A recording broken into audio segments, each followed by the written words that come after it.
সালাতে দোয়া কবুল হয়। সালাতে দোয়া কবুলের 3 জায়গা।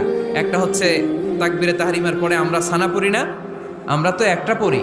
আল্লাহর হাবিব সুন্নাহ এবং নফল নামাজে আরো পড়তেন সানা, ওই দোয়া কবুল হয়। 2 নম্বর জায়গা সালাতে সেজদায় পড়ে দোয়া করলে কবুল হয়। আকরাবু মা ইয়াকুনুল আবদু মির রাব্বিহি ওয়া হুয়া সাজিদ ফাকসিরু ফীহি দুআ। বান্দা যখন সেজদায় লুটিয়ে পড়ে, বান্দা আল্লাহর সবচেয়ে কাছে চলে যায়।